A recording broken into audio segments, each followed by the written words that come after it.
Capítulo 19. ¿Qué había hecho? ¿Qué demonios había hecho?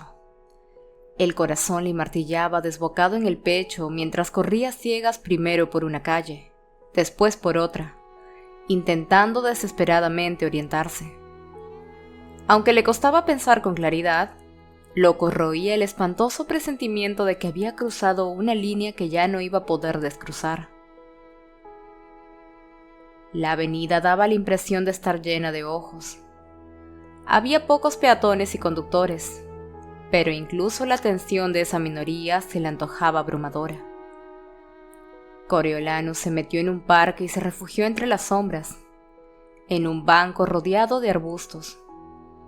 Se obligó a compasar la respiración, aspirando y expulsando el aire mientras contaba despacio hasta 4, y la sangre dejó de tronarle en los oídos. Después intentó analizar la situación de forma racional.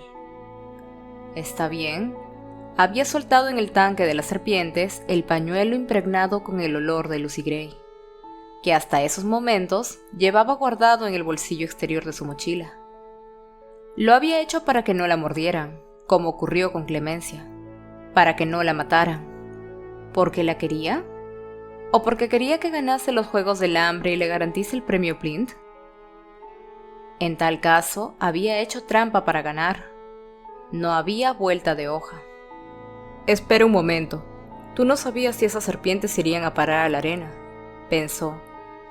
De hecho, los auxiliares le habían dicho que no. No existía ningún precedente de nada por el estilo. Quizá hubiera sido un arrebato, una enajenación transitoria.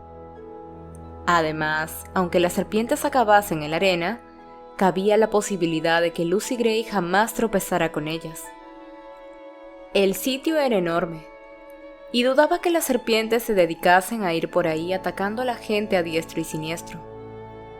Había que pisarlas sin querer para que se defendieran, así o algo por el estilo. Y si la muchacha se cruzaba con una serpiente y ésta no la mordía, ¿quién podría relacionar ese hecho con él? Hacían falta unos conocimientos y un acceso a medidas de alta seguridad que nadie se imaginaría que él poseía. Más un pañuelo con el olor de Lucy Gray. ¿Y por qué iba a tener él algo así? Estaba a salvo. Todo iba a salir bien, excepto por esa línea. Tanto si alguien lograba sumar 2 y 2 como si no, él era consciente de que la había cruzado.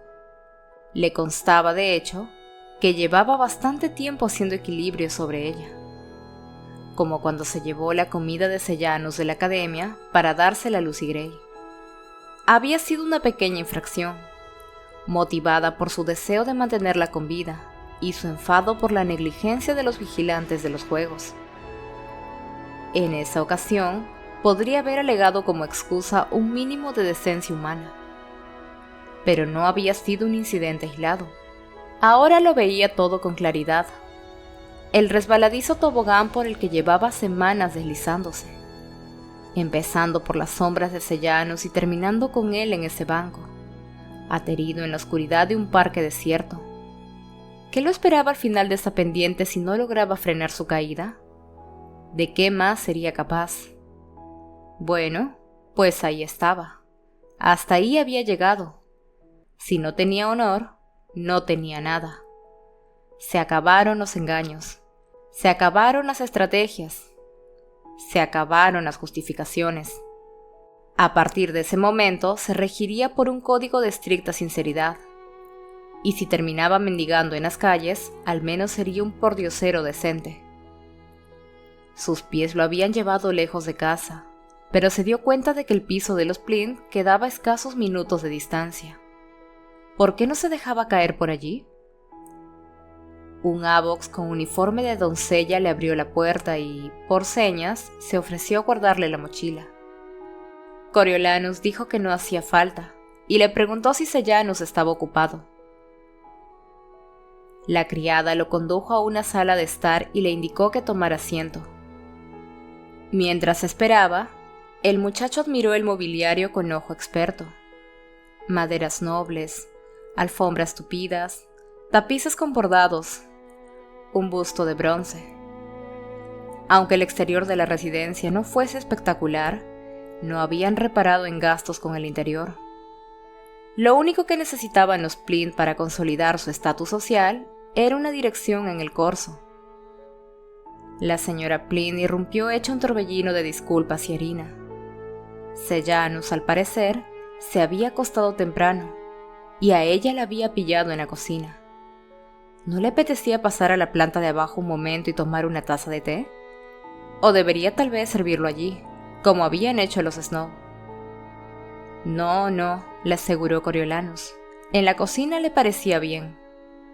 Como si alguien atendiera a sus huéspedes en la cocina, a menos que se tratara de un Plint. En cualquier caso, no había ido para juzgar a nadie. Estaba allí para que le dieran las gracias, y si había repostería de por medio, mejor que mejor. ¿Quieres un trozo de tarta? La tengo de moras y de melocotón, si estás dispuesto a esperar un momento. La mujer inclinó la cabeza en dirección a un par de tartas recién hechas que había en la encimera, listas para hornear. ¿Pasteles tal vez? Los he hecho de crema esta tarde. Son los que más le gustan a los Sabbocks porque, ya sabes, son fáciles de tragar. ¿Café, té o leche? El nerviosismo pronunció aún más las arrugas que separaban las cejas de Ma, como si nada de lo que tenía para ofrecerle pudiera ser suficiente. Aunque ya había cenado, lo ocurrido en la ciudadela y el paseo lo habían dejado sin reservas. Leche, por favor. Y la tarta de mora suena de maravilla. Sus postres no tienen rival. Ma le llenó un vaso de gran tamaño hasta el borde. Partió un cuarto entero de la tarta y lo puso en un plato. ¿Te gusta el helado?, preguntó antes de servirle varias bolas de vainilla. Acercó una silla a la mesa de madera, sorprendentemente sencilla. Sobre ella, en la pared, colgaba un paisaje montañoso bordado sobre el que podía leerse una sola palabra: casa. Eso me lo regaló mi hermana. Es la única con la que todavía mantengo el contacto. O ella lo mantiene conmigo, más bien. Desentona con el resto de la casa, pero este es mi rinconcito. Por favor, siéntate, come. Su rinconcito comprendía la mesa, 3 sillas distintas, el cuadro bordado y una balda en la que se acumulaban los cachivaches. Un juego de salero y pimentero con forma de gallo, un huevo de mármol, una muñeca de trapo con la ropa llena de remiendos. La suma total de sus pertenencias, sospechó Coriolanus, recuerdo de su antiguo hogar. Un altar en honor del Distrito 2. Era patético el modo en que se aferraba a aquella primitiva región escarpada. Pobre refugiada en tierra extraña, sin posibilidad de moldarse, que se pasaba los días preparándole pastelitos a unos Sabbocks incapaces de saborearlos mientras suspiraba por el pasado. Probó su trozo mientras la mujer metía los pasteles en el horno. Un placentero cosquilleo recorrió sus papilas gustativas. ¿Cómo está?, preguntó la señora Plint nerviosa. Buenísimo, como todo lo que usted prepara. No exageraba. Por lamentable que le pareciera como persona, en la cocina Ma era un artista. La mujer se permitió esbozar una sonrisa y se sentó con él a la mesa. Bueno, si alguna vez quieres repetir, nuestra puerta siempre está abierta. Ni siquiera sé cómo empezar a darte las gracias, Coriolanus, por todo lo que has hecho por nosotros. Sejanus es mi vida. Siento que no puedas verlo ahora. Se ha tomado un sedante muy fuerte. Sin él no consigue dormir. Tan enfadado siempre, tan perdido. En fin, no hace falta que te diga lo desdichado que se siente. El Capitolio no encaja con él. Con ningún Plint, la verdad. Strabo dice que, aunque ahora sea difícil para nosotros, la situación mejorará para Sejanus y sus hijos, aunque yo no estoy tan segura. Ma le lanzó una mirada de reojo a su balda. La familia y los amigos, Coriolanus, esa es la auténtica vida de uno, y nosotros dejamos la nuestra en el 2, aunque eso tú ya lo sabes, me doy cuenta. Me alegra que tengas a tu abuela y ese encanto de prima. Coriolanus se sorprendió a sí mismo intentando levantarle el ánimo, asegurándole que las cosas mejorarían cuando Sejanus se graduase de la academia. En la universidad había más diversidad, gente de todas las partes del Capitolio. Seguro que allí hacía nuevos amigos. La señora Plin asintió, aunque no parecía muy convencida. La doncella Avox le llamó la atención y se comunicó con ella en una especie de lengua de signos. «De acuerdo, subiré en cuanto se haya terminado la tarta», dijo la señora Plint. «A mi marido le gustaría verte, si a ti no te importa. Creo que quiere darte las gracias». Cuando Coriolanus se hubo tragado el último bocado de tarta, le dio las buenas noches a Ma y siguió a la criada por las escaleras hasta la planta principal. Las alfombras amortiguaban sus pasos, por lo que llegaron a la puerta abierta de la biblioteca sin previo aviso, y pudo observar a Strabo Plint con la guardia baja. El hombre se encontraba junto a una elegante chimenea de piedra, con su alta figura acodada en la repisa y la mirada fija en el hueco donde danzarían las llamas en otra estación. Ahora la chimenea se veía fría y vacía, y Coriolanus no pudo por menos de preguntarse qué estaría contemplando allí para que le produjera esa expresión de honda melancolía que se reflejaba en sus facciones. Una mano aferraba la solapa de terciopelo, la cual daba la impresión de estar mal cortada, como el vestido de diseño de la señora Plint o el traje de Sejanus. El atuendo de los Plint siempre sugería que se esforzaban demasiado por pertenecer al Capitolio. La incuestionable calidad de las telas desentonaba con su aire de hombre de los distritos en vez de disimularlo. Del mismo modo que la abuelatriz seguiría gritando «Corso» a los cuatro vientos aunque solo tuviera un saco de harina con el que cubrirse. El señor Plint cruzó la mirada con él, y Coriolanus experimentó una sensación que recordaba de los encuentros con su padre, una mezcla de nerviosismo e incomodidad, como si, en ese momento, lo hubieran encontrado haciendo alguna tontería. Sin embargo, ese hombre era un Plint, no un Snow. Coriolanus esbozó su sonrisa más cordial. «Buenas tardes, señor Plint. Espero no molestarlo». «En absoluto. Pasa, siéntate». El señor Plint indicó con un gesto los sillones de cuero que rodeaban la chimenea en vez de los que había frente a su imponente escritorio de roble. Esto iba a ser personal, por tanto, nada de negocios. «¿Has comido?» «Por supuesto, no podrías haber salido de la cocina antes de que mi mujer te rellenara como un pavo». «¿Algo de beber? ¿Whisky, tal vez?» Ningún adulto le había ofrecido nunca nada más fuerte que la posca, la cual ya se le subía enseguida a la cabeza. Era un riesgo que en esta situación no se atrevía a correr. «No me cabría», dijo entre risas mientras se daba unas palmaditas en la barriga. Eligió uno de los sillones. «Pero sírvase usted, por favor». «Ah, no, yo no bebo». El señor Plint se replegó en el sillón de enfrente y observó a Coriolanus con detenimiento. «Te pareces a tu padre». «Me lo dicen mucho», replicó Coriolanus. «¿Se conocían?» «Nuestros negocios se solapaban a veces». Los largos dedos del señor Plint tamborilearon sobre el brazo de su sillón. «El parecido es asombroso, sí, aunque en realidad no podría ser más distinto». «Claro», pensó Coriolanus, «yo soy pobre y no tengo poder». Aunque quizá esa diferencia jugara a su favor esta noche. A su padre, que aborrecía los distritos, le habría repugnado ver a Strabo Plint aceptado en el Capitolio y convertido en un titán de la industria armamentística. No había dado la vida en la guerra para eso. «Si no fueses distinto, jamás habrías entrado en la arena tras mi hijo», continuó el señor Plint. «Me resulta imposible imaginarme a Crassus Snow arriesgando la vida por mí. No dejo de preguntarme por qué lo has hecho». Tampoco tenía elección, la verdad, pensó Coriolanus. «Es mi amigo», dijo en voz alta.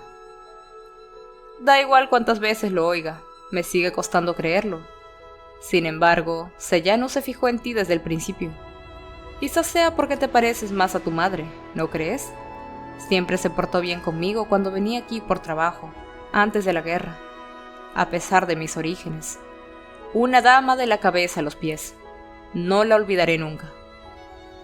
Miró con intensidad al muchacho.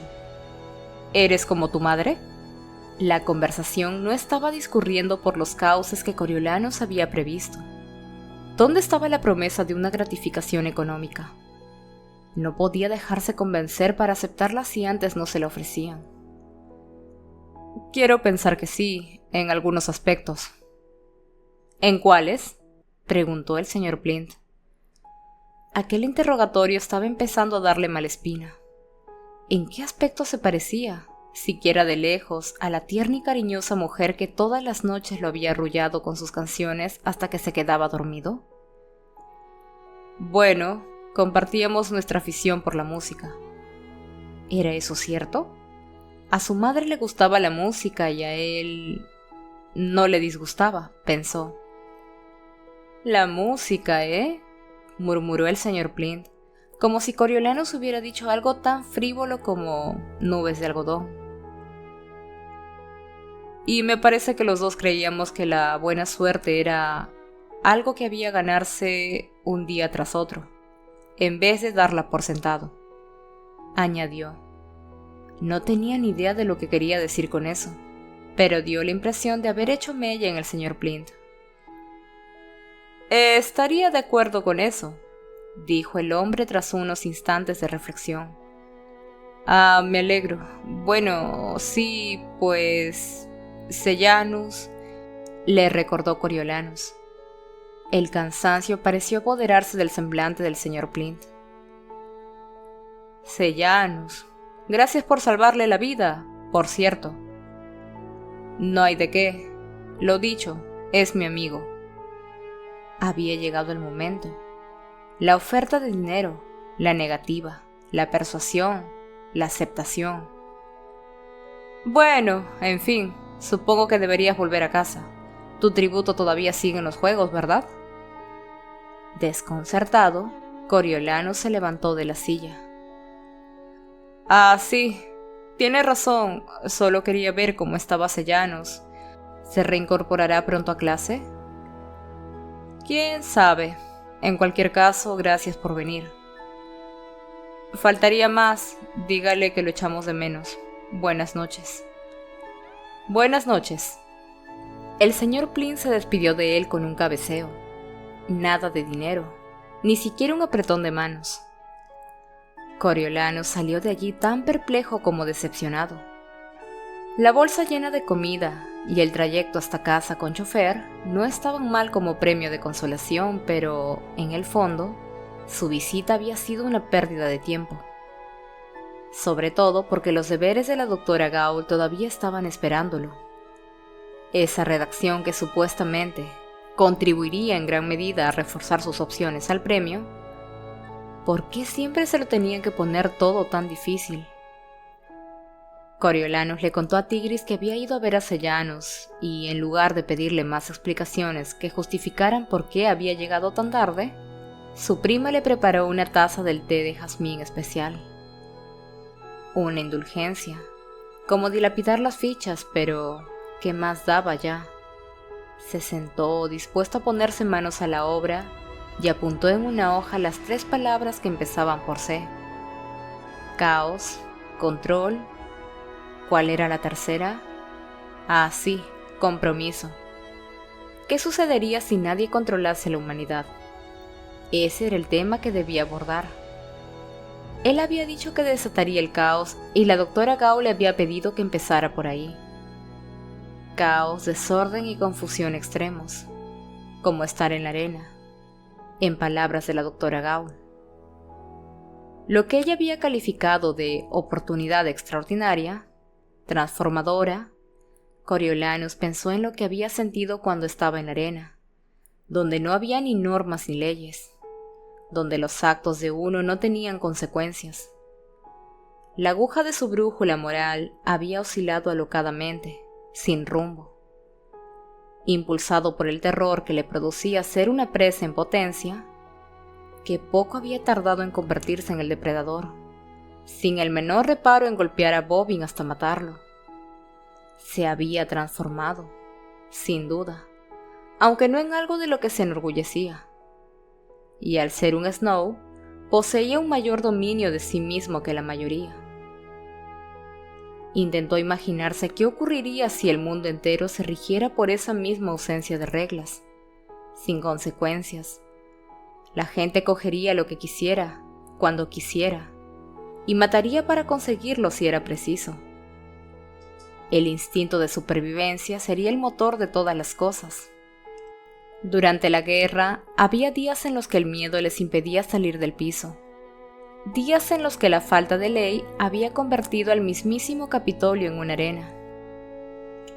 Sí, la falta de ley. Ese era el quid de la cuestión. La gente necesitaba leyes consensuadas por las que regirse. ¿Se habría referido a eso la doctora Gaul cuando hablaba de un compromiso social? El compromiso de no robar, de no abusar, de no matar. Tenía que tratarse de eso. Y la ley debía acatarse, para lo que se necesitaba un control. Sin control que impusiera el compromiso, reinaría el caos. El poder que poseyera ese control tendría que ser superior al del pueblo. De lo contrario, solo encontraría oposición. Y la única entidad con medios para conseguirlo era el Capitolio. Llegar a esa conclusión le llevó aproximadamente hasta las 2 de la madrugada. Y apenas se había logrado llenar una página. La doctora Gaul esperaría algo más, pero a esas horas de la noche se le había agotado la inspiración. Se metió en la cama donde soñó que las serpientes arcoíris perseguían a Lucy Gray. Se despertó sobresaltado con la letra del himno resonando en los oídos. «Debes mantener la calma», se dijo. «Los juegos no pueden durar mucho más». Las delicias del desayuno, cortesía de la señora Plint, le ayudaron a empezar con energías renovadas la 4ª jornada de los Juegos del Hambre. Aprovechó el viaje en Trollbus para atiborrarse con un trozo de tarta de moras, un rollo de salchicha y un pastelito de queso. Entre los juegos y los Plint empezaba a apretarle la cintura del pantalón. Se prometió hacer un esfuerzo y volver andando a casa más tarde. Unas cintas de terciopelo acordonaban la sección del estrado reservada para los 8 mentores restantes, y del respaldo de cada una de las sillas colgaba un cartel con el nombre de su ocupante. Asientos asignados. Eso era nuevo, probablemente en un intento por mitigar en parte la tensión que había surgido en los últimos días. Coriolanus seguía en la fila de atrás entre Urban e Io. Al pobre Festus lo habían emparedado entre Vipsania y Clemencia. Loco dio la bienvenida a la audiencia con el sufrido Júbili, condenado a una jaula más propia de un conejo que de un ave de su tamaño. Todo estaba en calma en la arena. Los tributos debían de estar recuperando el sueño atrasado. La única novedad la representaba el hecho de que alguien, seguramente Reaper, había arrastrado el cadáver de Yesub hasta la hilera de muertos, cerca de la barricada. Nervioso, Coriolanus esperaba que se anunciase el fallecimiento de Gaius Breen, pero nadie hizo la menor mención al respecto. Los vigilantes de los juegos salieron a hablar con los espectadores reunidos frente al estadio, lo que contribuyó a que aumentara el gentío. Los distintos clubes de fans lucían ahora camisetas personalizadas con los rostros de sus mentores y tributos favoritos.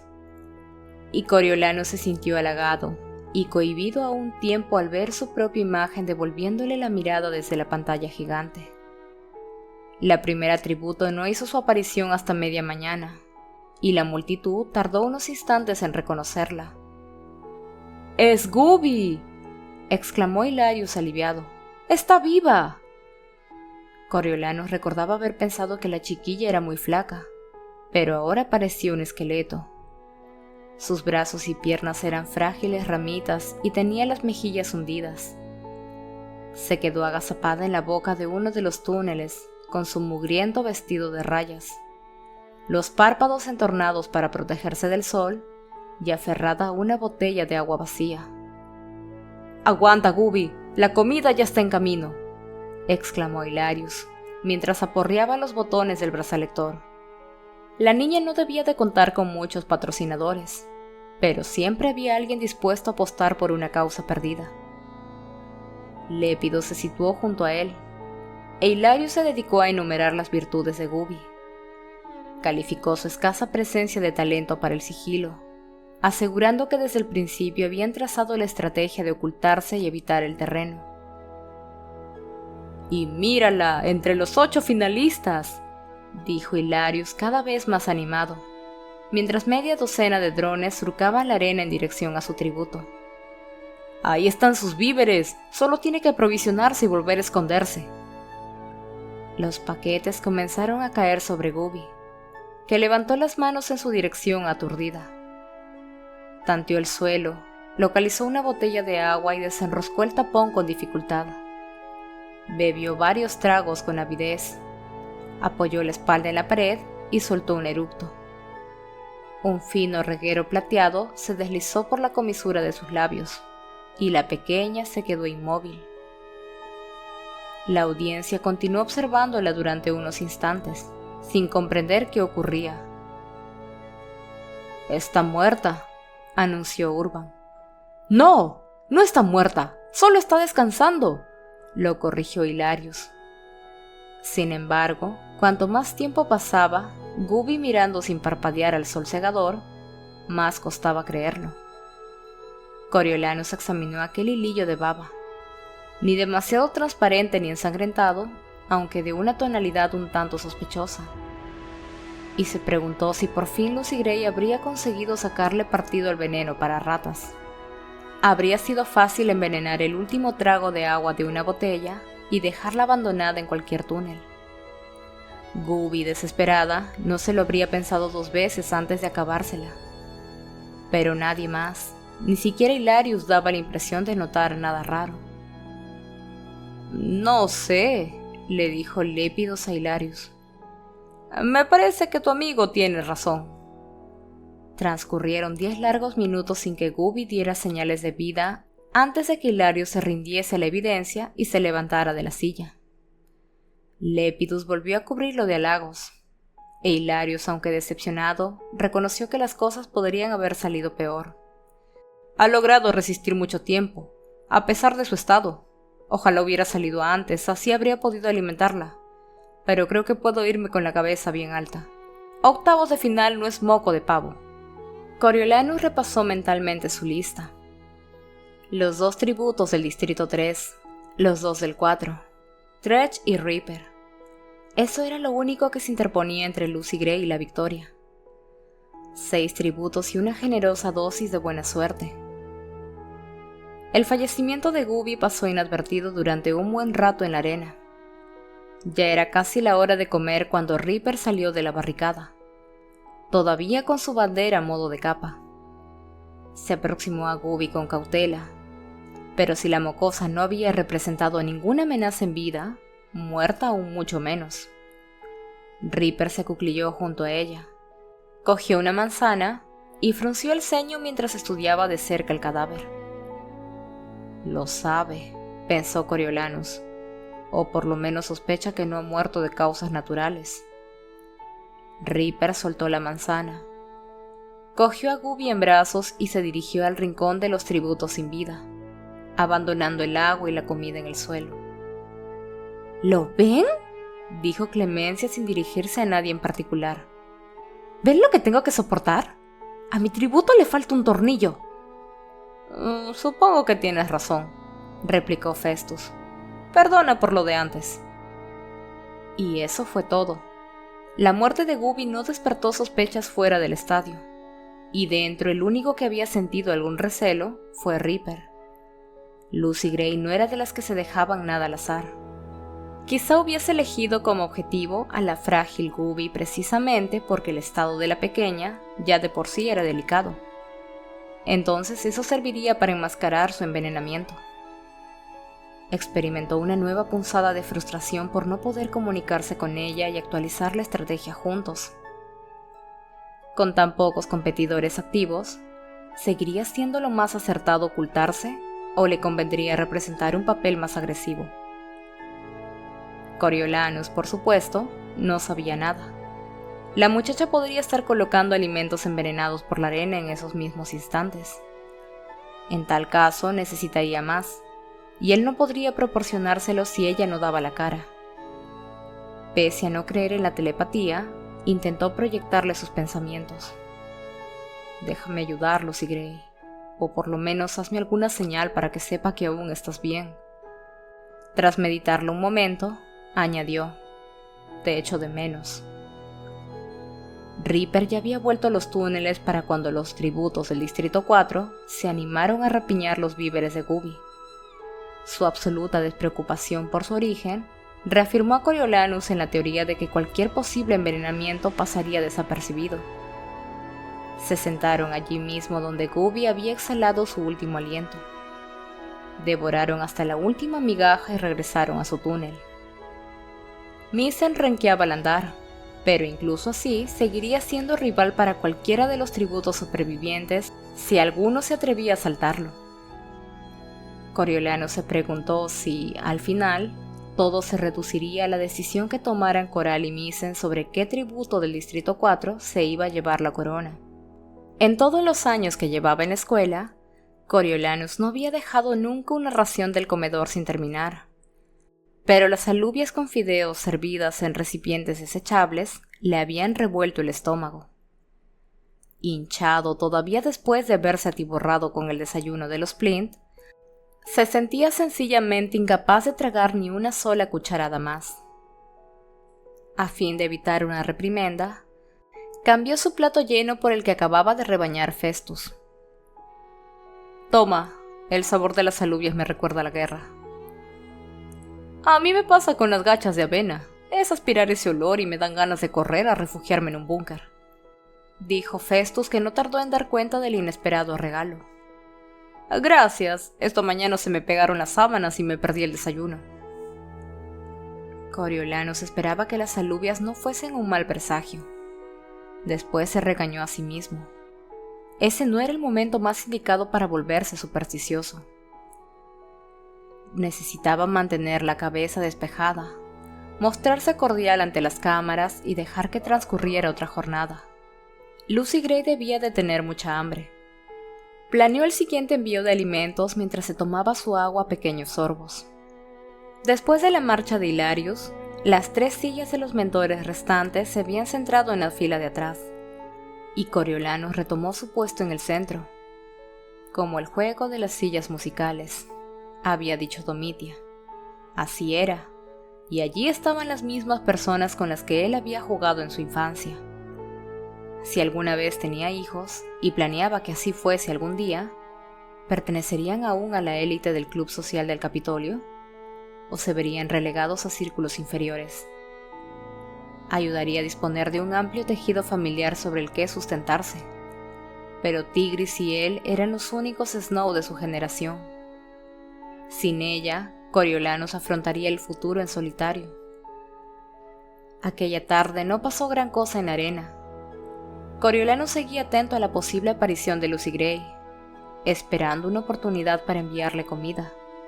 Pero la muchacha se mostraba más esquiva que nunca. Fuera del estadio fueron los aficionados quienes se encargaron de proporcionar la mayor parte de la diversión, con los seguidores de Coral encarándose con los de Dredge por ver quién era más digno de ser coronado vencedor. Se intercambiaron unos cuantos puñetazos antes de que los agentes de la paz separaran a los dos bandos y los enviasen a extremos opuestos de la multitud. Coriolanus se alegró de que sus seguidores demostrasen tener un poco más de clase. A última hora de la tarde, cuando el loco reanudó la cobertura de los juegos, la doctora Gaul estaba sentada frente a él con la jaula de Jubilee en el regazo.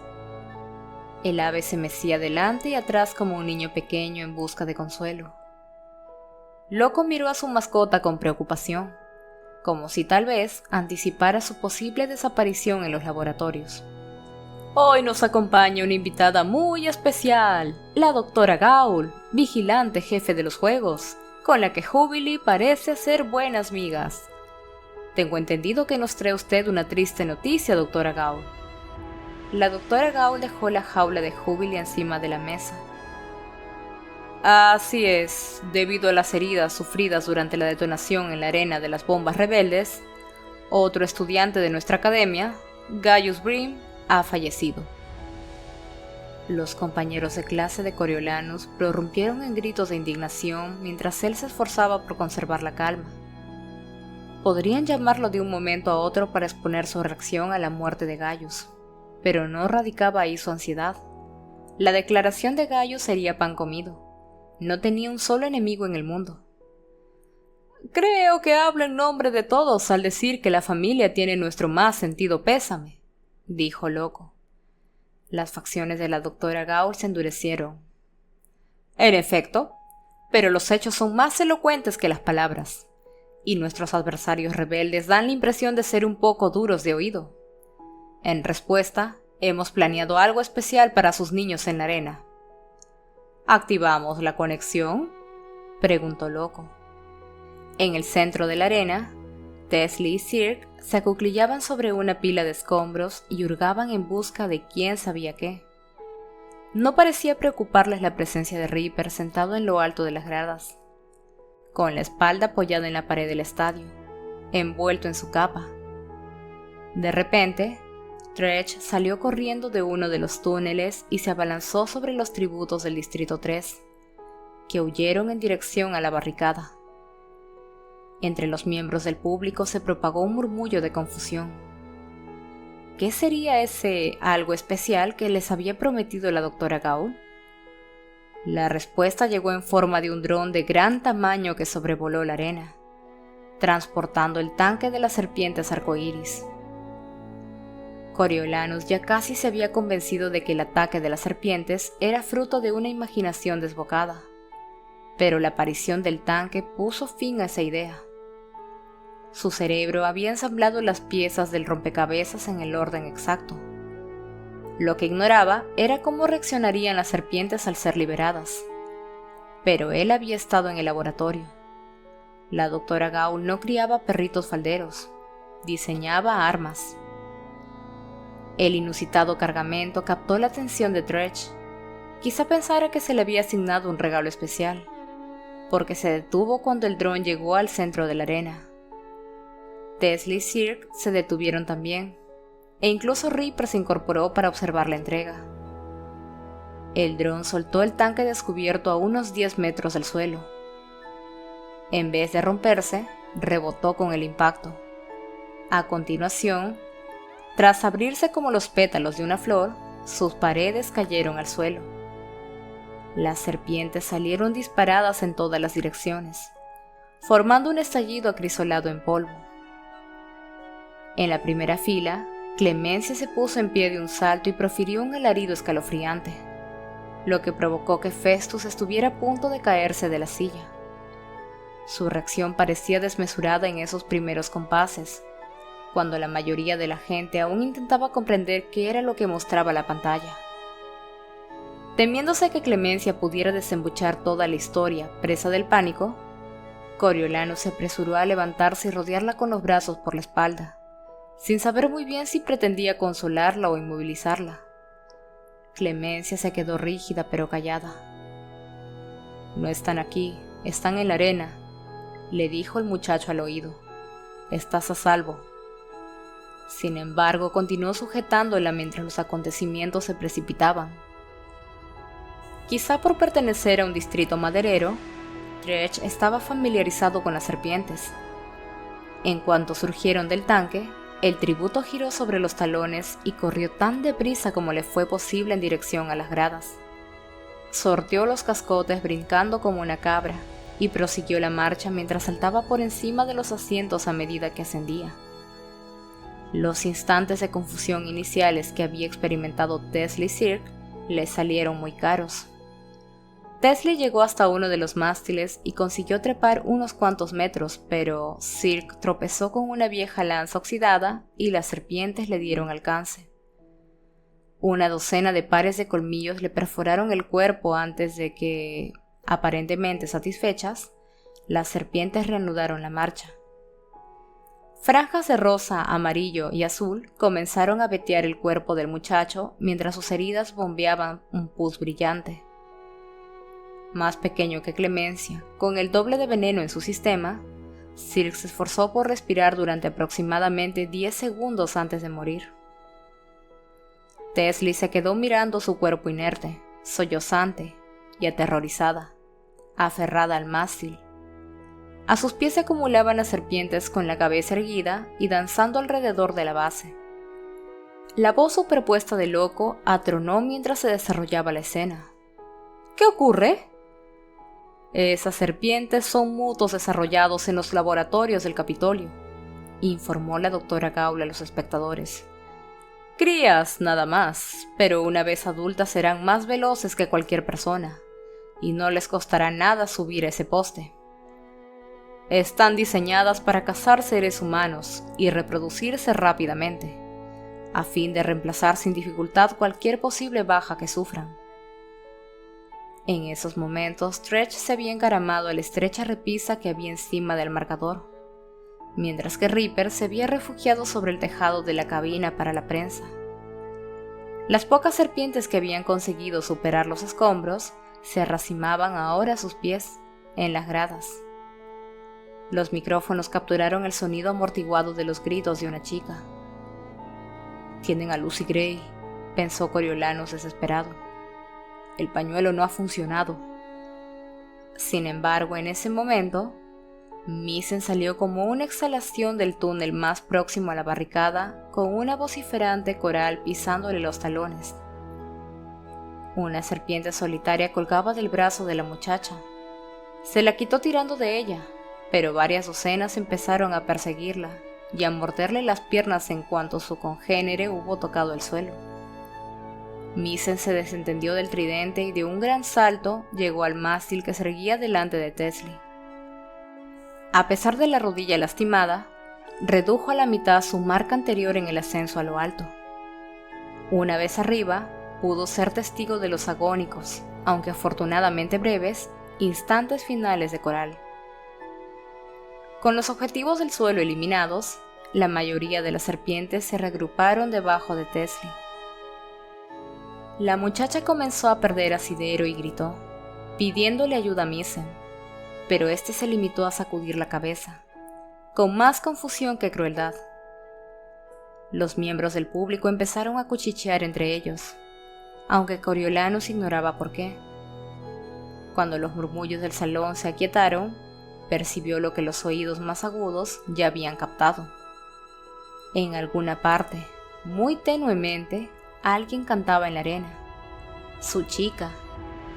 Lucy Gray salió de su túnel moviéndose a cámara lenta y caminando de espaldas. Levantaba cada pie con sumo cuidado antes de pisar a su espalda, mientras se mecía con delicadeza al compás de su música. La la la la, la la la la, la la la la. Esa era toda la extensión de su letra, por el momento, a pesar de lo cual resultaba cautivadora. Siguiéndola como hipnotizadas por la melodía, surgieron media docena de serpientes. Coriolanus soltó a Clemencia, que ya se había tranquilizado, y le dio un suave empujoncito en dirección a Festus. Se acercó a la pantalla, conteniendo el aliento mientras Lucy Gray retrocedía hasta descubrir una curva hacia el lugar donde estaba el cadáver de Jessup. Su voz ganó en volumen mientras, intencionadamente o no, se aproximaba al micrófono. Tal vez para una última canción, un último espectáculo. No obstante, ninguna de las serpientes parecía querer atacarla. De hecho, era como si acudiesen de todos los rincones de la arena para escucharla. El amasijo al pie de mástil de Teslie se redujo.